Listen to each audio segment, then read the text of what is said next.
আদম সফিউল্লাহ, না না না নূহ নাজিউল্লাহ মুহাম্মদুর রাসূলুল্লাহ কে বলবে বন্ধু হাবিব তুমি বিচার কার্য আরম্ভ করার জন্য বলছো, আজকে আমি হাজির হয়ে গেছি, আমি আজকে হাজির হয়ে গেছি, তুমি এবার এক এক করে লোক পাঠাও।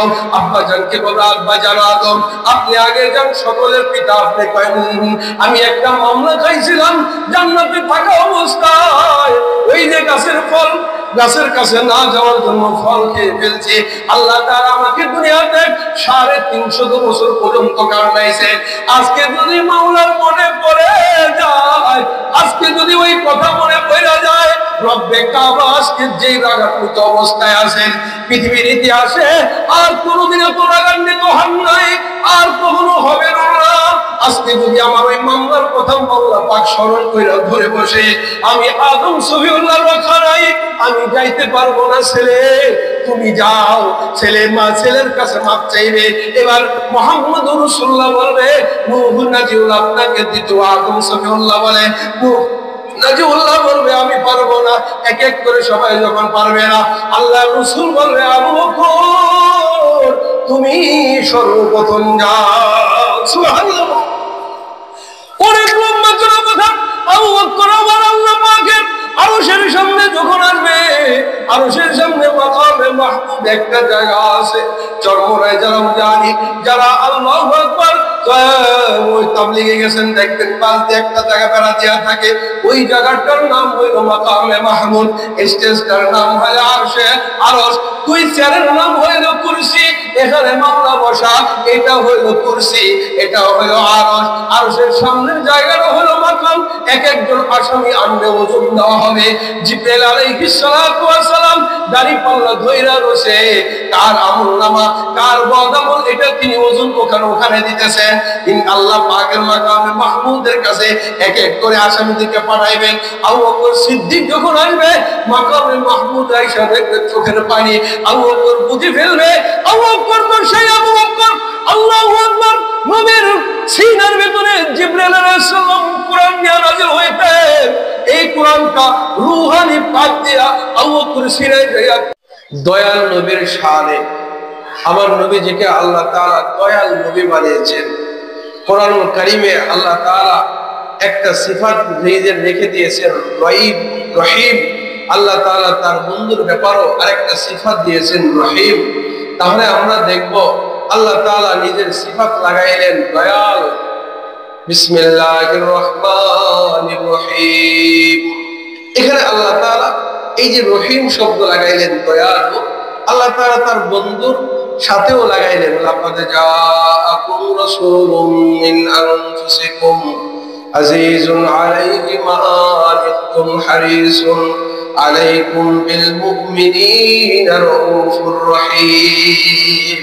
আমার মাওলা হয় রহিম, তার বন্ধুরে বানায় রহিম। তিনি যেমন দয়ালু, তার বন্ধুরে বানায় দয়ালু। আল্লাহ যেমন কুল কায়নাত মাখলুকাতের জন্য দয়ালু, আমার নবীকেও মাওলা কুল জাহানের জন্য রাহমাতুল লিল আলামিন বানাইছেন। সুবহানাল্লাহ। ওয়া মা আরসালনাকা ইল্লা রাহমাতাল লিল আলামিন। আমার নবীকে আল্লাহ তাআলা পাঠিয়েছেন জগৎবাসীর কাছে রহমত স্বরূপ, দয়াল নবী স্বরূপ। ইনি আসমানের জন্য দয়াল নবী, ইনি জমিনবাসীর জন্য দয়াল নবী, ইনি আসমান ওয়ালাদের জন্য দয়াল নবী, ইনি জমিন ওয়ালাদের জন্য দয়াল নবী।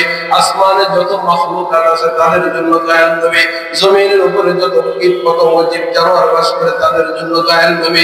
ইনি গাছেরও দয়াল নবী, ইনি মাছেরও দয়াল নবী, ইনি মানুষেরও দয়াল নবী, ইনি জিনেরও দয়াল নবী, ইনি ফেরেশতারও দয়াল নবী, ইনি জিনেরও সব কিছুর দয়াল নবী। বলেন না সুবহানাল্লাহ।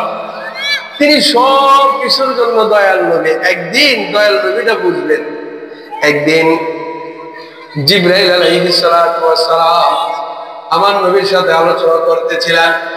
জিবরাইল হলো আসমানবাসীর জন্য, সমস্ত ফেরেশতাদের লিডার হলো জিবরাইল, আর আমার নবী হলো কুল কায়নাত সব মাখলুকাতের সরদার। বলেন সুবহানাল্লাহ। ইনি মানুষের সরদার, জিবরাইল ও ফেরেশতাদের সরদার। একদিন নবীজি জিজ্ঞাসা করে, ও জিবরাইল, আমার মাওলা পাক বানাইছেন আসমানের জন্য রহমত, জমিনের বাসীর জন্য রহমত, কীট পতঙ্গের জন্য রহমত করে বানাইছেন, জিন ইনসানের জন্য রহমত করে বানাইছেন, তোমার জন্য রহমত বানাইছেন, ফেরেশতাদের জন্য রহমত বানাইছেন, জান্নাত জাহান্নামের জন্য রহমত বানাইছেন। এ জিবরাইল, আমার বুঝে আসে না, সব কিছু বুঝে আসে, সবার জন্য আমি রহমত, কিন্তু জিবরাইল তোমার জন্য যে আমি রহমত এটা আমার বুঝে আসে না। কারণ তুমি আল্লাহর কাছে থাকো, তুমি মাওলার কাছ থেকে ওহী নিয়ে আসো, ওই ওহী আমার কাছে পৌঁছে দাও। ওটা যদি তুমি না দয়া করতা, আমি তো কোরআনুল কারীম পাইতাম না, আমি তো মাওলার কালামুল্লাহ পাইতাম না। আমি তোমার জন্য কেমনে রহমত হই, এটা তুমি তো আমার উপর দয়া করলা, মাওলার কালামুল্লাহ আমার কাছে নিয়ে আসো, আমি তোমার জন্য রহমত। এই জিনিসটা আমার বুঝে আসে না, সবার জন্য রহমত এটা আমার বুঝে আসে, জিবরাইল তোমার জন্য রহমত এটা আমার বুঝে আসে না। সুবহানাল্লাহ বলেন। নেই বলতেছেন জিবরাইল সবার জন্য রহমত এটা বুঝে আসছে, কিন্তু আমি যে তোমার জন্য রহমত এটা আমার বুঝে আসে না। কারণ তুমি মাওলার কাছ থেকে কোরআন আনো, কথা শুনে শুনে আমার বলো, আমা ইয়ানতিকু আনিল হাওয়া ইন হুয়া ইল্লা ওয়াহয়ুন ইউহা। ও জিবরাইল, মাওলার কাছ থেকে যে কথাগুলো আইনা আইনা আমার বলো, তোমার জন্য রহমত এটা আমার বুঝে আসে। এবার জিবরাইল আলাইহিস সালাতু ওয়াস সালাম একটা বিশাল একটা গরম শ্বাস ফেলাইছেন। জিবরাইল আলাইহিস সালাম বলে, ইয়া রাসূলুল্লাহ, আসমানবাসীর জন্য যদি আপনি রহমত হন 100 বার, 1000 বার, জমিনবাসীর জন্য যদি হন 1,00,000 বার, আমি জিবরাইলের জন্য আপনি কোটি হাজার বার রহমত বেশি করেন। সুবহানাল্লাহ। সবার জন্য যদি আপনি রহমত হন, আমার জন্য 4 চাইতে কোটি কোটি গুণ বেশি। কেমনে এটা? তাহলে চলেন, ইতিহাস আপনি জানেন, ইতিহাস আপনাকে বলতে হবে কয়েকটি ব্যাপার।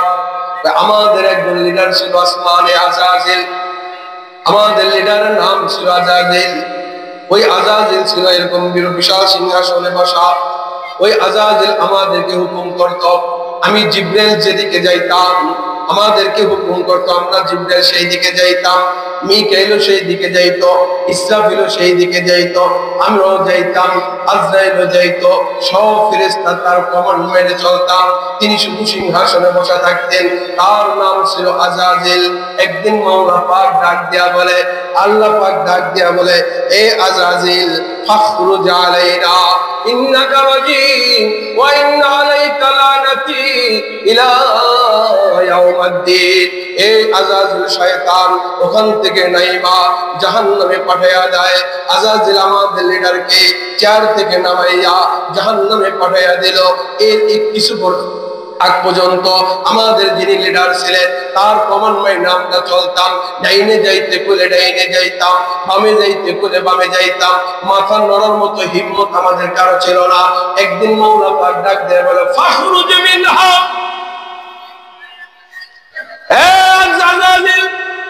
ওখান থেকে নাম।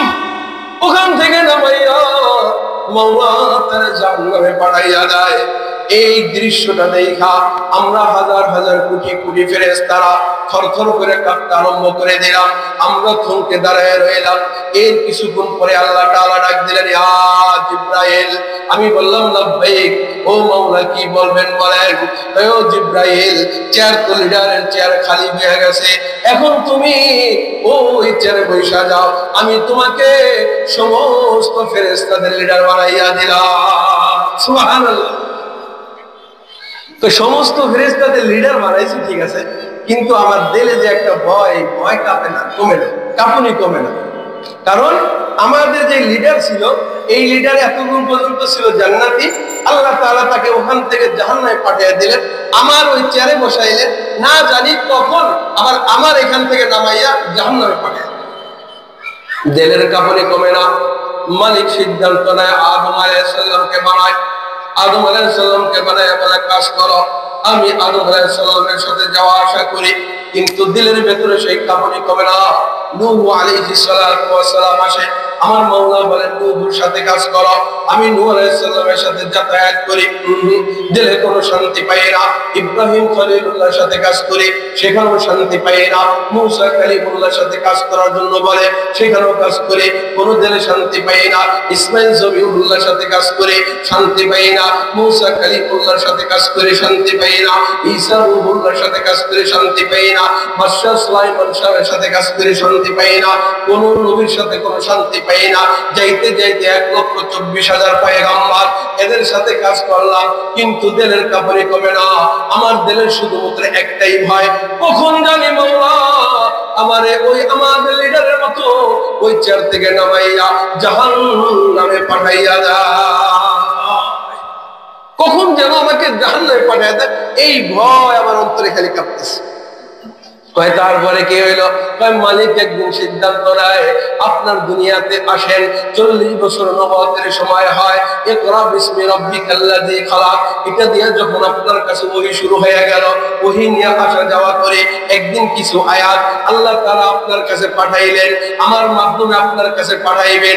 আয়াতগুলা আমি নিলাম, এখান থেকে আপনার কাছে দিলাম, দেওয়ার সঙ্গে সঙ্গে ওই আয়াত পাঠ করার সঙ্গে সঙ্গে আপনার কাছে দেওয়ার সঙ্গে সঙ্গে আমার দিলের কাঁপুনি কমে যায়। যে দিলের কাঁপুনি লক্ষ লক্ষ বছর ধরে কমে না, যে দিলের কাঁপুনি আদমের কাছে কাজ করে কমে না, যে দিলের কাঁপুনি নূহ নবীর সাথে কাজ করে কমে না, আপনার কাছে কিছু আয়াত নিয়ে যখন নাজিল হয়, ওই আয়াতের বরকতে আমার মাওলা আমারে মাফ করে দেয়, আমার দিলের কাঁপুনি কইমা যায়। সুবহানাল্লাহ বলেন।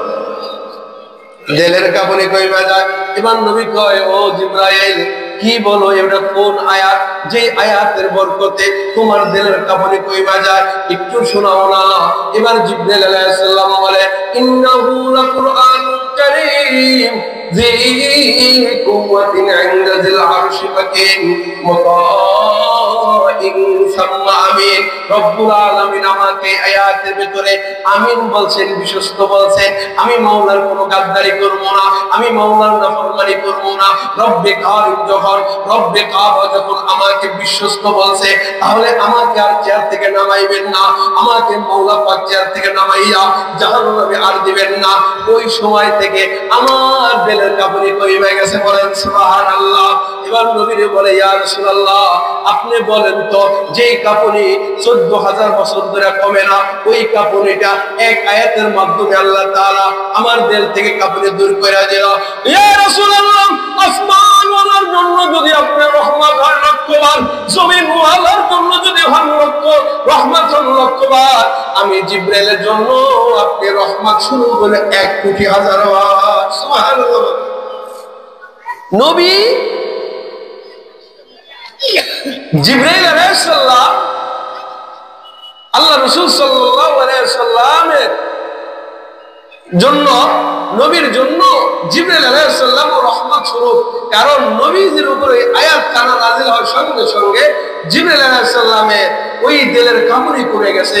এবার জিবরাইল নবীজি আলাইহিস সালাম বলেন, ও জিবরাইল এবার বুঝে আসছে, আমি যে তোমার জন্য রহমত স্বরূপ এই কথাটা আগে বুঝতেছিলাম না, যেহেতু আমার উপরে তোমাকে কোরআনুল কারীম আয়াত নাযিল হওয়ার কারণে তোমাকে বিশ্বস্ত বলছেন, দিলের কাঁপুনি কমে গেছে, এখন আমার দিলটা শান্ত লাগছে। বলেন সুবহানাল্লাহ।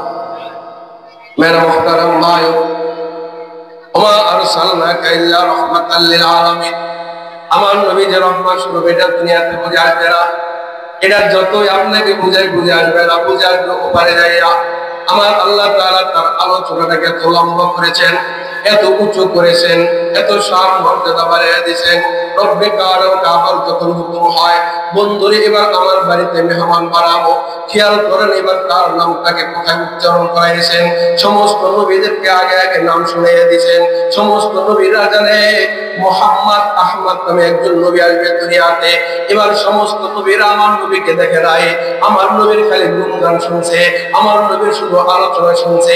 রব্বে কাবা আমার নবীর প্রেমে পড়ে, আমার নবীকে হাবিবুল্লাহ বানায়, আমার নবীর শান, আমার নবীর মান, আমার নবীর ইজ্জত বয়ান করার জন্য রব্বে কাবা যখন নবীকে উম্মে হানির ঘর থেকে উঠাইয়া জাগাইয়া এবার কাবা ঘরের দিকে নিয়ে গেলেন।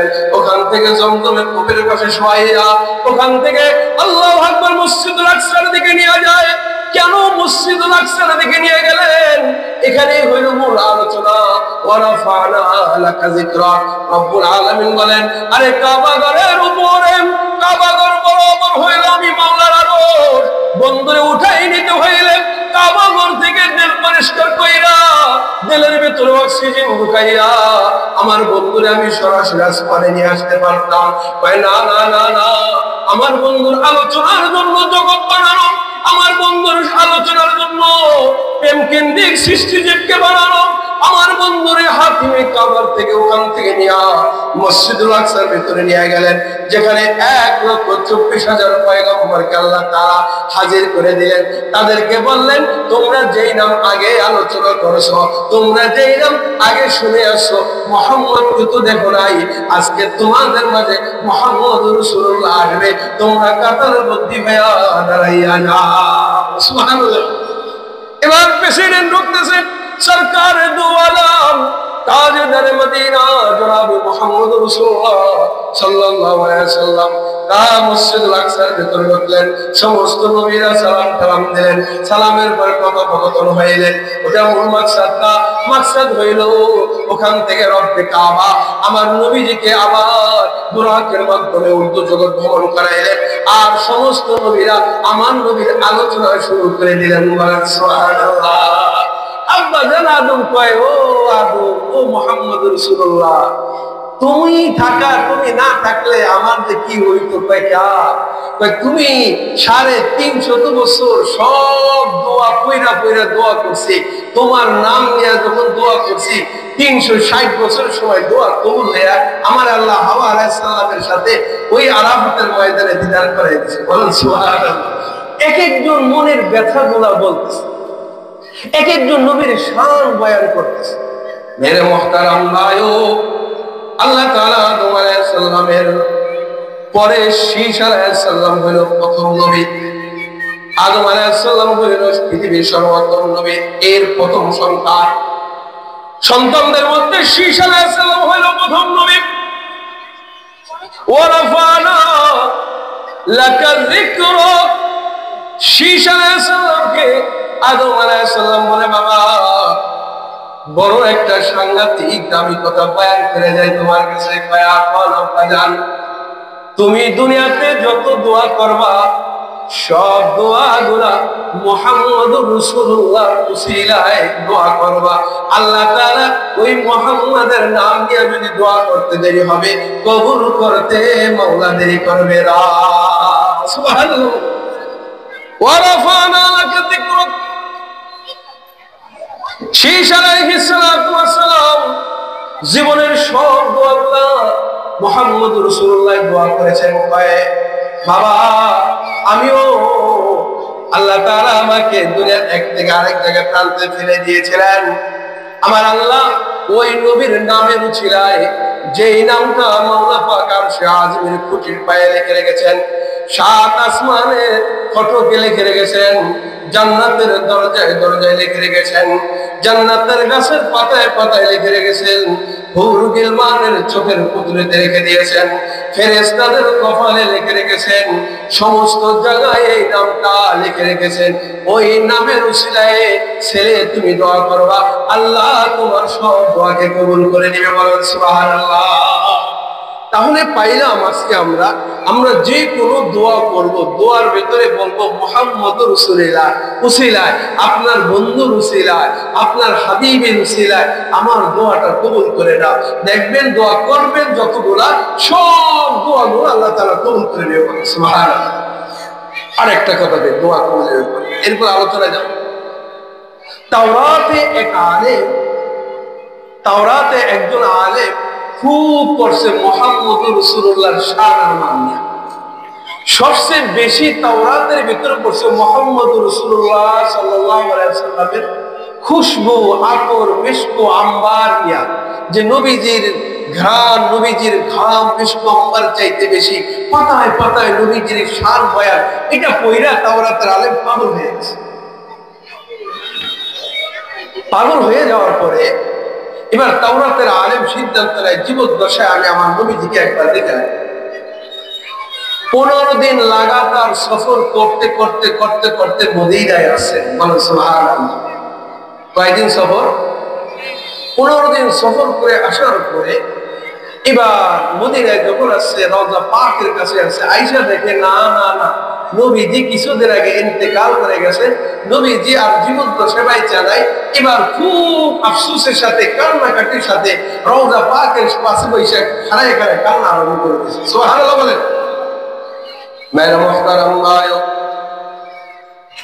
তাওরাতের আলেম যখন কান্না আরম্ভ করে দিয়েছে, আমার নবীজির কন্যা, আমার নবীজির কন্যা ফাতেমাতুজ জোহরা রাদিয়াল্লাহু তাআলা আনহার জামাই হইল হযরত আলী রাদিয়াল্লাহু তাআলা আনহু। নবীর চাচাতো ভাই হযরত আলী, নবীর একমাত্র কন্যা না, কলিজার টুকরা কন্যা ফাতেমাতুজ জোহরা রাদিয়াল্লাহু তাআলা আনহার স্বামী হইল আলী রাদিয়াল্লাহু তাআলা আনহু। দেখতেছে মদিনায় আয়েশা, রওজা পাকের কাছে আয়েশা এক কাছে খুব কান্নাকাটি করতেছে, খুব দিলের ভেতর আঘাত লাগছে, খুব আফসোস করতেছে। আলী রাদিয়াল্লাহু তাআলা আনহু আয়েশা বলে, ও মিয়া তুমি এত কান্নাকাটি করো কেন? কয় আমি আসছে তাওরাতের কিতাবের আলেম, আমি তাওরাতের নবীর শান আর মান, নবীজির খুশবুর ঘ্রাণ নিয়ে আমি অনেক বয়ান করেছি। আমি নবীজিকে দেখার জন্য আসছিলাম। আজকে আয়েশা দেখি নবীজি দুনিয়াতে নাই, নবীজি শুয়ে গেছেন রওজা পাকের ভিতরে, এই জন্য কাঁদতেছে। এবার আলী তাকে সান্ত্বনা দেয়, মানজারা কবরা, মানজারা কবরা, মানজারা কবরা ওয়াজাবাত লাহু শাফাআতি। কেউ যদি নবীজির রওজা পাক মুবারক জিয়ারত করে, তাহলে নবীর সুপারিশ হাশরের ময়দানে তার জন্য ওয়াজিব হয়ে যায়। সুবহানাল্লাহ। মানজারা কবরি ওয়াজাবাত লাহু শাফাআতি। কেউ যদি নবীর কবর জিয়ারত করে, হাশরের ময়দানে নবীজি তাকে সুপারিশ করে জান্নাতে নিয়ে যাবে, এটা নবীর উপর ওয়াজিব হয়ে যায়। সান্ত্বনা কিন্তু আলী দিতেছে, কিন্তু দিলে মানে না। এবার আশিক বলে, এটা তো বাকি, আসল আমি নগদ কি পাইলাম? হাশরের ময়দানে একদিন যাব, তারপর না নবীর সুপারিশ পাবো, তারপর না জান্নাতে যাব। এর আগে তো না। আমি যে 15 দিন সফর করে আসলাম, আজকে আমি নবীরে পাইলাম না, আমি নবীর সুজুর কথা শুনছি। এ আলী, নবীর কোন জামা মুবারক তোমার কাছে আসেনি? যে জামা গায়ে দিয়া নবীজি ভ্রমণ করেছিলেন, নবীজি সফর করেছিলেন, নবীজি নামাজ পড়েছিলেন, নবীজি জিকির করেছিলেন, নবীজির গা মুবারকে লেগেছিলেন, নবীজি তো খুশবুওয়ালা ছিলেন, ওই গায়ের সাথে জামা লাগলে জামা খুশবুওয়ালা হয়ে গেছে। আসল যেহেতু পাবো না, জামার সাথে কিঞ্চিত গ্রাম নয়া নয়, তারপর তো নিজের সান্ত্বনা দিতে পারবো। আলী রাদিয়াল্লাহু তাআলা আনহু দৌড় পাইরা ফাতেমার ঘরে যায়। এ ফাতেমা, একজন আশিক আসছে, 15 দিন সফর কইরা আব্বা জানের কাছে আসছিল। আব্বা জান দুনিয়া থেকে চলে গেছেন, খুশবুর কথা শুনছেন। আব্বা জানের কোন জুব্বা আসেনি ঘরে? কয় হ্যাঁ, দাও না একটু জুব্বাটা। ওই জুব্বার গায়ে জুব্বাটা নিয়া তার নাকি নিয়ে আব্বা জানের ওই খুশবু মুবারকের ঘ্রাণ শুনতে চায়। এবার ফাতেমাতুজ জোহরা বলে, নেন নেন নেন, একটা জুব্বা মুবারক আছে। এবার আলী ওই জুব্বা মুবারকটা লইয়া ওই আশিকের কাছে দৌড় পাইরা চলে যায়। আশিকের সামনে এসে বলে, ও আশিক, এটা হলো আমার আব্বা জান, এটা হলো সাইয়্যিদুল মুরসালিন, এটা হলো রাহমাতুল লিল আলামিন, এটা হলো শফিউল মুজনাবিন, এটা হলো খাতামুল আম্বিয়া, এটা হলো ইমামুল আম্বিয়া, এটা হলো সাইয়্যিদুল আম্বিয়া, এটা হলো সাইয়্যিদুল মুরসালিন, শফিয়ে মাহশার, হাবিবে কিবরিয়া, আশরাফুল আম্বিয়া, সরকার দু আলমের জুব্বা মুবারক। নাও নাও নাও নাও, এই জুব্বা মুবারকের ঘ্রাণ সই না, তোমার দিলের আগুনকে ঠান্ডা করো। সুবহানাল্লাহ। इसके अव्वल बरदले मां शुके पैदा बिशवात कान सोजत शमा के पारो वान शैदा बिशवात जू जलाता है किसी को वो भी जलता है जरूर शमा भी जल जाते पर वान जल जाने के बाद जलूंगा जलाऊंगा एक सर जहां को सुमी को जमा को मकी को मका को ইশকের আগুন ওই আল্লাহর পাগলের গায়ে লেগে গেছে।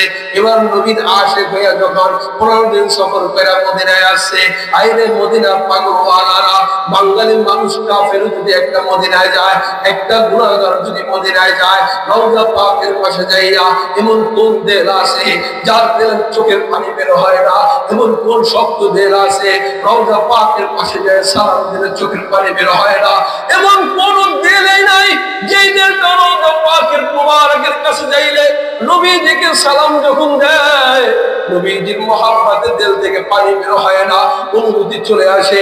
এই তো সেই নবী যার খাতিরে না আসমান জমিন বানাইছে, এই তো সেই নবী যার জন্যই তো জান্নাত জাহান্নাম আরশ কুরসি লৌহ কলম বানাইছে, ইনি তো সেই নবী যিনি তায়েফের ময়দানে মারি খাইছে, ইনি তো সেই নবী যার উহুদের ময়দানে দামদার মুবারক শহীদ হয়েছে, ইনি তো সেই নবী আবু জাহেল যাকে তার মাতৃভূমিতে থাকতে দেয় নাই, ইনি তো সেই নবী উতবা সাইবা যে নবীকে মারছে।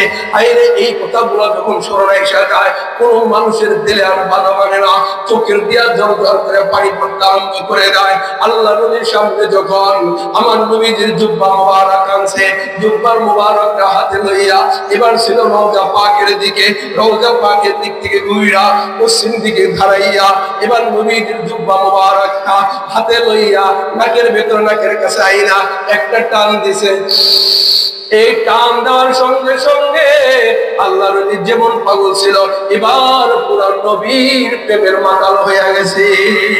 আল্লাহু আকবার, পাগল আর বাইরে গেছে, এখন আর সেন্স মাথায় নাই, এখন নবীর দেখা ছাড়া আর যাইবে না, নবীর না দেখা আর যাইবে না, লাফানো আরম্ভ করে দিছে।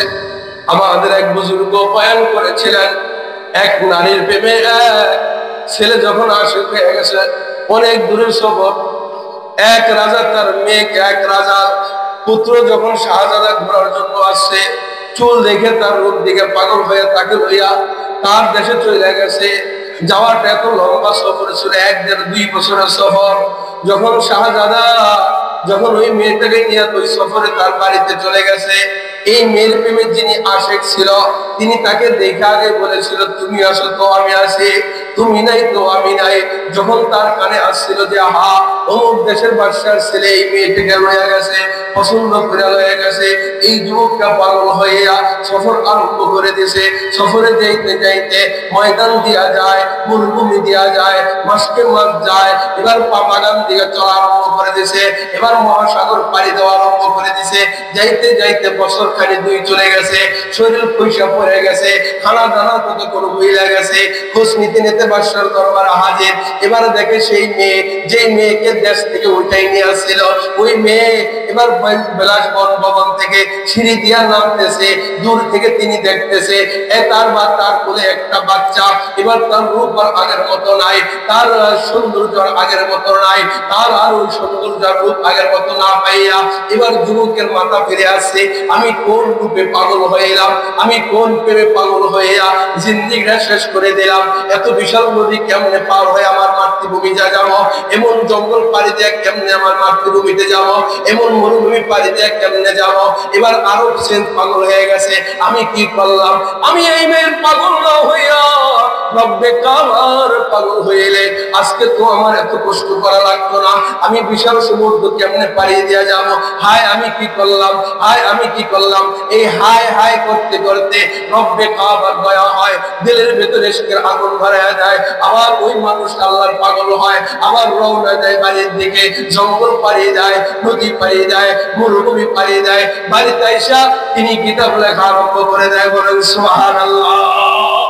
মেরে মোহতারাম ভাই, দুনিয়ার প্রেমে পয়লা সব বইলা যায়, আল্লাহর প্রেমে পয়লা সব বইলা যায়।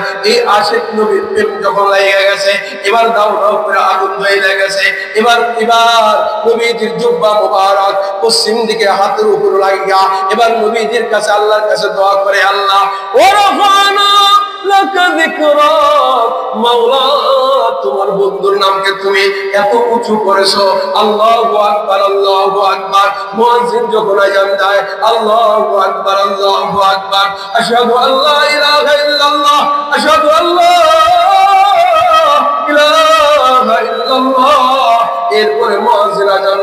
আশহাদু আন্না মুহাম্মাদার রাসূলুল্লাহ, আযান আমার নবীর নামটা আল্লাহর নামের পরে নিয়ে আসেন, ইকামতে নিয়ে আসেন, দুরূদ শরীফ নিয়ে আসেন, দোয়াই নিয়ে আসেন, নামাজে নিয়ে আসেন, সব সেক্টরে নবীজির নাম নিয়ে আসেন, কালেমার ভিতরে নবীর নাম নিয়ে আসেন, আরশে নিয়ে আসেন, জমিনে নিয়ে আসেন, আসমানে নিয়ে আসেন, জমিনে নিয়ে আসেন, পাহাড়ে নিয়ে আসেন, গাছগাছালির ভিতরে নিয়ে আসেন, কুরসিতে লিখে রাখছেন, হাসরের ময়দানে লিখে রাখবেন, জাহান্নামে আল্লাহু আকবার, জান্নাতের গেড়ে গেড়ে লেখা থাকবে, পাতায় পাতায় লেখা থাকবে, হুর গিলমানের চোখের পুতুলিতে লেখা থাকবে, ফেরেশতাদের কপালে থাকবে। গাছের কোনো ইমান স্তর নাই যেখানে নবীজির নাম মোবারক নাই, লাগাইতে লাগাইতে সব জায়গায় আমার নবীজির নাম দিয়ে সাজানো।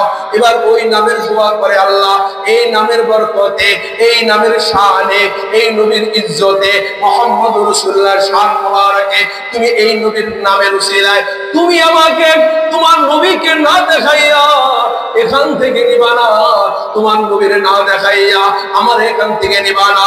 এ রব্বে কাবা, এই জামাকে তোমার সামনে হাজির করলাম, এই জামা মোবারক যিনি গায়ে দিয়েছিলেন ওই নবীর উসিলায় তুমি আমাকে হয়ে আমাকে মৃত্যু দেওয়া হলেও, আমার রূহটাকে বরজখে নেওয়া হলেও, আমার রূহটাকে কবর জগৎ নেওয়া হইলো, আমাকে কোন মৌত দিতে হবে, মৌত দিয়া তোমার বন্ধুর সাথে দিদার করাইতে হবে। এই দোয়া করার সঙ্গে সঙ্গে, নবীর নামের দোয়া করার সঙ্গে সঙ্গে রব্বে কাবা ওই মুহূর্তের ভিতরে যুবকের রূহটা আজরাইল আলাইহিস সালাম কবুল করে নিয়ে যায়। সুবহানাল্লাহ। মুহূর্তের ভিতর রূহ কবজ করে না, ধামাস করে জমিনে পড়ে, জমিনে পয়রা যায়। এবার রূহ তো বলেন তো, রূহু ইয়াসআলুনাকা আনির রূহ কুলির রূহু মিন আমরি রাব্বি, রূহটা নিয়ে এলেন হইলে এই জন্য মুহাম্মাদের নামের উসিলায়। এবার তিনি দোয়া করছেন, রূহ নেওয়া হইল, বন্ধুর দিদার দিতে হবে, বন্ধু তো রওজা মুবারাকে, লোকটা তো জীবিত, কেমনে তার সাথে দিদার দিবে? রব্বে কাবা সব পারে, কিন্তু রব্বে কাবা এটা করলেন না, রব্বে কাবা করলেন ঠিক আছে তোমার রূহটাকে তোমার দেহ থেকে নিয়ে নিলাম, এবার ওখান থেকে রূহটাকে নিয়ে আমার রওজা পাকের পাশে আমার নবীজির সাথে রূহুর সাথে দিদার করাইয়া দেন। সুবহানাল্লাহ বলেন। এর কিছুদিন পরে হযরত আলী রাদিয়াল্লাহু তাআলা আনহু ওই যুবকটারে আবার দেখে হাইটা হাইটা কোথাও যেন যাচ্ছে। আলী রাদিয়াল্লাহু তাআলা আনহু বলে, যুবক নবীর জন্য, নবীর সাক্ষাতের জন্য দোয়া করেছিলাম, নবীর সাথে কি জিয়ারত হয়েছিল নে? ওই নবীর সাথে যদি জিয়ারত না হয় আমার ভেতর থেকে আমার মাওলা রূহ কেন নিয়ে নিল? সুবহানাল্লাহ। আমার ভেতর থেকে রূহ নিয়ে গেছে, এই জন্যই তো নবীর সাথে জিয়ারত করাই দিয়েছে। বলেন না সুবহানাল্লাহ। মেরে মুহতারাম, ওমা আরসালনাকা ইল্লা রাহমাতাল লিল আলামিন। এর শেখপুরবাসী, আমার নবীজি আপনার জন্য রহমত। এটা দুনিয়া থেকে আসার জন্য আসলে বুঝে আসবে না, এটা দুনিয়া থাকা অবস্থায় বুঝে আসবে না। আপনাকে যাইতে হবে হাসরের ময়দান, কতটার জন্য আপনি রহমত, যে আপনার জন্য আমার নবী কতটা রহমত। হাসরের ময়দান শুরু হয়ে যাবে, তিল কায়নাত ফানা ফানা হয়ে যাবে, সবাই নিস্তারাবদ হয়ে যাবে, আসমান জমিন আল্লাহু আকবার, জমিন সমতল ভূমিতে পরিণত হয়ে যাবে। আরাফাতের ময়দানকে লম্বা টান দিয়া আসমানের এক প্রান্তে লয়ে যাবে, জমিনটাকে আসমানের দ্বিতীয় প্রান্তে লয়ে যাবে, জমিনটাকে টান দিয়ে আসমানের পশ্চিম প্রান্তে লয়ে যাবে, জমিনটাকে টান দিয়ে আসমান দক্ষিণ প্রান্তে লয়ে যাবে। চতুর প্রান্তে আসমান যত বড়, জমিনটাকে টান দিয়া তত বড় বানিয়ে ফেলবে। না ওই জমিনে কোনো পাহাড় থাকবে, না কোনো নদী থাকবে, না কোনো গাছগাছালা থাকবে। আরাফাতের ময়দান ওই জায়গাটাই হবে, ওই জায়গাটাই হবে হাসরের ময়দানের বিচারের কার্যালয়। বলেন সুবহানাল্লাহ। এই জন্য আমার নবী বলেন, কেউ যদি আরাফাতের ময়দানে জাবালে রহমাতে ওইটা কেউ যদি কোনো দোয়া করে, মাওলা তার সব দোয়া কবুল কইরা লয়। জোরে বলেন না সুবহানাল্লাহ। তার সব দোয়া কি করে নেয়? কবুল করে নেয়। মেরে মুহতারাম ভাইও, ওই সময় বুঝে আসবে আপনার আমার জন্য আমার নবীর রহমত কতখানি। হয়ে যাবে হাসরের ময়দান, সব মানুষ জমিনের তলে, জিবরাইলকে পাঠাইবেন নবীজি, রওজা পাকের কাছে যাও, উঠাই নিয়ে আসো। নবীজি জিবরাইল আলাইহিস সালাম নবীজিকে উঠাইবেন, নবীজিকে উঠানোর পর নবীজি ডাইনে বামে সামনে পিছনে তাকায় দেখুন না না না না, আর তো কিচ্ছু দেখা যায় না, শুধু খালি সমতল ভূমি আর ভূমি, কিচ্ছু আর কোনো উম্মত দেখা যায় না। দেখার সঙ্গে সঙ্গে একটা চিৎকার দিবে, আয় জিব্রাইল, আমার উম্মত গুলা কই রেখে আসছো? মেসেজ আনবে, ইয়া রাসূলুল্লাহ এখন কাউকে উঠানো হয় নাই, আপনি তো সাইয়্যিদুল মুরসালিন, আপনি তো ইমামুল মুরসালিন, কুল জাহিরাতের ও কুল জাহানের আল্লাহু আকবার রাহমাতুল লিল আলামিন করে আপনাকে বানাইছে। আল্লাহ তাআলা আপনাকে সর্বপ্রথম উঠাইলেন, এবার উঠানো হয়ে যাবে। আমার নবীজি উঠানোর পরে এক এক করে এবার উম্মতগুলো উঠানো আরম্ভ করে দিবে। সামনে আল্লাহ তাআলা সাজায় রাখছেন, আপনার বরাবর থাকবে আল্লাহ পাকের আরশ, আরশের ডাইনে সাজায় রাখছেন জান্নাত, আরশের বামে সাজায় রাখছেন জাহান্নাম, আরশের ডাইনে জান্নাতের ডাইনে সাজায় রাখছেন হাউজে কাউসার, আরশের বামে সাজায় রাখছেন মিজানের পাল্লা, জাহান্নামের বামে সাজায় রাখছেন মিজানের পাল্লা। সব যখন এই আল্লাহ পাকের ওই হাসর ময়দানে সবাই যখন উঠা এবার আল্লাহ তাআলা আরশের দিকে রওনা আরম্ভ করে দিবে, সবাই যখন উঠতে আরম্ভ করে দিবে আল্লাহ তাআলা এবার আসমানকে হুকুম দিবে, ইয়াউমা তাশাক্কাকুস সামাউ বিল গামাম, এই আসমান তোর ভিতরে যত রক্ষিত বাহিনী আছে, পুলিশ বাহিনী, তোরা তো আজকে হাসর ময়দানে নেমে আস, আজকে তোদের আর ডিউটি আকাশের ময়দানে নাই, প্যারাশুটের নাই, এক একজন ফেরেশতা একের সাথে একজন আরেকজনের হাতের সাথে হাত লাগাইয়া জমিনে হাসর ময়দানে নাজিল হয়ে যাবে। চতুর্দিকে একটা বাউন্ডারি দিয়ে দিবে। আল্লাহ তাআলা দ্বিতীয় আসমানকে হুকুম বলবে, এই দ্বিতীয় আসমানের ফেরেশতারা তোরা নাম, দ্বিতীয় আসমানের ফেরেশতারা প্যারাশুটের নাই হাতের সাথে হাত লাগাইয়া দ্বিতীয় আরেকটা বাউন্ডারি দিয়ে দিবে। দ্বিতীয় বাউন্ডারি হয়ে যাওয়ার পরে দ্বিতীয় আসমানের ফেরেশতা নামবে, 3 নম্বর বাউন্ডারি হয়ে যাবে, 4 নম্বর বাউন্ডারি হয়ে যাবে, 5 নম্বর বাউন্ডারি হয়ে যাবে, 6 নম্বর বাউন্ডারি হয়ে যাবে, 7 নম্বর বাউন্ডারি হয়ে যাবে। 7 আসমানের ফেরেশতা হাসরের ময়দানে নাজিল হয়ে যাবে, 7টা ব্যারিকেড দিয়ে দিবে। রব্বে কাবা বলবে, এক একজন ফেরেশতা এক এক রকম হবে, পুলিশের পোশাক যেমন আলাদা, এর অস্ত্র আলাদা, মিলিটারি অস্ত্র এক এক রকম, বিদ্যার পোশাক এক এক রকম, এর অস্ত্র আরেক রকম। মেরে মুহতারাম ভাইও, 7 আসমানে 7 ধরনের ফেরেশতা নামবে, 7 ধরনের পোশাক থাকবে, 7 ধরনের অস্ত্র থাকবে, হাতের সাথে হাত লাগাইয়া, সিনার সাথে বুকের সাথে, কাঁধের সাথে কাঁধ লাগাইয়া পুরা হাসর ময়দানটাকে ঘেরাও করে ফেলবে। রব্বে কাবা এবার বলবে, ইয়া মাশারাল জিন্নি ওয়াল ইনসি ইন ইসতাতাতুম আন তানফুযু মিন আকতারিস সামা মিন আকতারিস সামা ফানফুযু লা তানফুযুনা ইল্লা বিসুলতান ফাবিআইয়ি আলা'i রাব্বিকুমা তুকাজ্জিবান। রব্বে ইজ্জত আল্লাহ ডাক দিয়া বলবে, হে জিন জাতি, হে মানুষরা, করোনা ক্ষমতার বলে আজকে দুনিয়ার ভিতরে কেউ কাউকে ভালো মতো চলতে দেশ নাই, করোনা ক্ষমতার বলে কেউ কাউকে ঘুমাইতে দেশ নাই, তোদের না ক্ষমতার বলে কেউ কাউকে শান্তিতে থাকতে দেশ নাই, তোরাই শুধু লাট বাহাদুরি করেছ। আজ আমি 7টা বাউন্ডারি দিলাম, আজ এই বাউন্ডারির বাইগা তোরা কে কোথায় পারো শক্তি দিয়া ভাগ। জিনদেরকে বলবে, জিন করোনা ঘর বাড়ি এখান থেকে ওখানে উড়ে উড়ে নিয়ে যাইতে, আজকে তোরা এই বাউন্ডারি অপেক্ষা করে ভেঙে চলে যা। কোনো মানুষ কোনো বাউন্ডারি ভাঙতে পারবে না। কোথায় যাবে? যেখানে যাবে সেখানে আমার মাওলার রাজত্ব। বলে ঠিক কিনা? আল্লাহু আকবার। দিনটা হবে 50,000 বছরের লম্বা, দিনটা হবে মতান্তরে 1 লক্ষ বছরের লম্বা। আমার দিনটা হয় 12 ঘন্টা, আমার দিনটা হয় 14 ঘন্টা লম্বা। হাসরের ময়দানের দিনটা একদিনই থাকবে, সকাল থেকে সন্ধ্যা। এই দিনটা হবে লম্বা, হবে 1 লক্ষ বছরের সমান। কয় লক্ষ? 1 লক্ষ বছরের সমান। সকাল চাষের সময় হয়ে যায় 25,000 বছর, জোহরের সময় হয়ে যাবে 50,000 বছর, আসরের সময় হয়ে যাবে 75,000 বছর, মাগরিবের সময় হয়ে যাবে 1 লক্ষ বছর। 75,000 বছর যখন হয়ে যাবে, আর কোন উম্মত তারা সহ্য করতে পারে না, সূর্যের তাপেও পারে না, পা দিয়েও ছাড়াই থাকতে পারে না। এই উম্মত গুলা আদম সফিউল্লাহর কাছে যাবে, তিনি বলবেন নূহ নবীর কাছে যাও, নূহ নবী বলবেন মুসা যাও, ইব্রাহিম খলিলুল্লাহর কাছে যাও, ইব্রাহিম বলবে মুসার সাথে যাও, মুসা বলবে ঈসার কাছে যাও, ঈসা বলবে কোথাও যাওয়া লাভ নাই। আজকের বাদশাহী মুহাম্মদুর রাসূলুল্লাহর কাছে, তোমরা সকলে মুহাম্মদুর রাসূলুল্লাহর কাছে যাও। মুহাম্মদুর রাসূলুল্লাহর কাছে যাবে, যাইয়া আবদার করবে, ইয়া রাসূলুল্লাহ 75,000 বছর ধরে আল্লাহু আকবার হাঁটুর উপরে খাড়ায়া রয়েছে, গলাটা ভাঙা রয়েছে। ইয়া রাসূলুল্লাহ, কষ্ট সহ্য হয় না। জান্নাতে থাকলে জান্নাতে চলে যাব, জাহান্নামের উপযোগ হলে জাহান্নামে চলে যাব। বিচার কার্যটা আরম্ভ করে দেওয়া হোক। বিচার কার্য আরম্ভ করার জন্য আমার নবী বুরাকের মাধ্যমে মাকামে মাহমুদে চলে যাবে। মাকামে মাহমুদে যাইয়া নবীর দরজার সামনে মাকামে মাহমুদের ভিতরে যাইয়া কান্নাকাটি আরম্ভ করে দেবে। বন্ধুরে বলো, বন্ধু মাথা ওঠাও, আর কান্নার সময় না, তুমি দেশে চলে যাও, তুমি হাসরের ময়দানে চলে যাও। যাও, তুমি কি বলবো সব আমি তোমার মানব। বিচার কার্য আরম্ভ করতে হবে। যাও, বিচার কার্য শুরু হয়ে যাবে। হাসরের ময়দানে তুমি চলে যাও। নবী আমার বুরাকের মাধ্যমে হাসরের ময়দানে যখন নাজিল হবে, সব উম্মতেরা মনে করবে, হা হা, এখনো বুঝি বুরাকের ভিতর রব্বে কাবা চলে আসছে। নবীজি আসবে হাসরের ময়দানে, সব উম্মতেরা দৌড়ে যাবে। রহমাতুল আলামিন, শফিউল মুজনামিন, মালিকের কাছ থেকে আসছে। মালিককে বুঝি সঙ্গে কইরা লয়ে আইছে।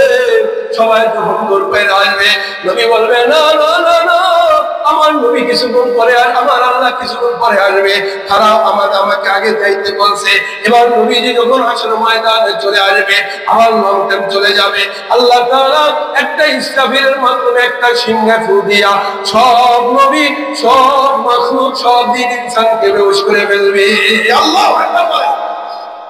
সবাই বেহুশ, মুসা কালিমুল্লাহ হুশ, সবাই বেহুশ, মুসা কালিমুল্লাহ হুশ। মুসা কালিমুল্লাহ শুধু একবার হুশে থাকবে, সবাই বেহুশ হয়ে জমিনে পড়ে গেছে। রব্বুল আলামিন তিনি তার কুরসি নিয়া আছেন আরশের সামনে, আরশের উপরে তিনি সমাসীন হবেন। কেন? কয় রব্বুল আলামিনের নূরের তাজাল্লি আমার আল্লাহ যদি তাদের চোখের সামনে প্রকাশ পায়, সবগুলো জ্বলে পুরো সরকার হয়ে যাবে। ঘুমানো অবস্থায়, বেহুশ অবস্থায় রব্বে কাবা হাসরের ময়দানে নাজিল হবে। হাসরের ময়দানে নাজিল হওয়ার সঙ্গে সঙ্গে আল্লাহু আকবার, মেরে মুহতারাম ভাই, হাসরের হওয়ার সঙ্গে সঙ্গে আল্লাহ তাআলা বিচার কার্য আরম্ভ করার জন্য বলবে। এবার বিচার কার্য তো আরম্ভ করবে, কে আগে যাবে? আদম সফিউল্লাহ, না না না, নূহ নজিউল্লাহ মুহাম্মদুর রাসূলুল্লাহ কে বলবে, বন্ধু হাবিব, তুমি বিচার কার্য আরম্ভ করার জন্য বলছো, আজকে আমি হাজির হয়ে গেছি, আমি আজকে হাজির হয়ে গেছি। তুমি এবার এক এক করে লোক পাঠাও। আব্বা জানকে বলো, আব্বা জান আদম, আপনি আগে যান, সকলের পিতা আপনি কয়েন। আমি একটা মামলা খাইছিলাম জান্নাতে থাকা অবস্থায়, ওই যে গাছের ফল, গাছের কাছে না যাওয়ার জন্য ফল খেয়ে ফেলছে। আল্লাহ তাআলা আমাকে দুনিয়াতে 350 বছর পর্যন্ত কাটাইছে। আজকে যদি মাওলার মনে পড়ে যায়, আজকে যদি ওই কথা মনে পড়ে যায়, রব্বে কাবা আজকে যেই রাগান্বিত অবস্থায় আছেন, পৃথিবীর ইতিহাসে আর কোনোদিন এত রাগান্বিত হন নাই, আর কখনো হবে না। আজকে যদি আমার ওই মামলার কথা মাওলা পাক স্মরণ করে ধরে বসে, আমি আদম সফিউল্লাহ রক্ষা নাই, আমি যাইতে পারবো না। ছেলে তুমি যাও। ছেলের কাছে মাপ চাইবে। এবার মুহাম্মদুর রাসূলুল্লাহ বলবে, নূহ নজিউল্লাহ আপনাকে দিত। আদম সফিউল্লাহ বলে, নূহ নজিউল্লাহ বলবে, আমি পারবো না। এক এক করে সবাই যখন পারবে না, আল্লাহ রাসূল বলবে, আবু বকর তুমি সর্বপ্রথম যাও। সুবহানাল্লাহ। অনেক লম্বা চড়া কথা। আবু বকর আমার আল্লাহ পাকের আরশের সামনে যখন আসবে, আরশের সামনে মাকামে মাহমুদ একটা জায়গা আছে। চরমরায় যারা জানি, যারা আল্লাহু আকবার ওই তাবলীগে গেছেন, দেখবেন পাশ দিয়ে একটা জায়গা বেড়া দেওয়া থাকে। ওই জায়গাটার নাম হইল মাকামে মাহমুদ, স্টেজটার নাম হয় আরশে আরশ, দুই চেয়ারের নাম হইল কুরসি। এখানে মাওলা বসা, এটা হইল কুরসি, এটা হইল আরশ। আরশের সামনের জায়গাটা হইল মাকাম। এক একজন আসামি আনবে, ওজন দেওয়া হবে। জিবরাইল আলাইহিস সালাতু ওয়াস সালাম দাড়িপাল্লা ধইরা রয়েছে, কার আমলনামা কার বদআমল এটা তিনি ওজন ওখানে দিতেছেন। আল্লাহ পাকের মাকামে মাহমুদের কাছে এক এক করে আসামিদেরকে পাঠাইবেন। আবু বকর সিদ্দিক যখন আসবে, মাকামে মাহমুদ আয়েশা দেখবে চোখের পানি, আবু বকর বুঝে ফেলবে, আবু বকর তো সেই আবু বকর। আল্লাহু আকবার। নবীর সিনার ভিতরে জিবরাইল আলাইহিস সালাম কোরআন নিয়ে নাযিল হইতেন। এই কোরআনটা রূহানি পাক দিয়া আবু বকর সিনায়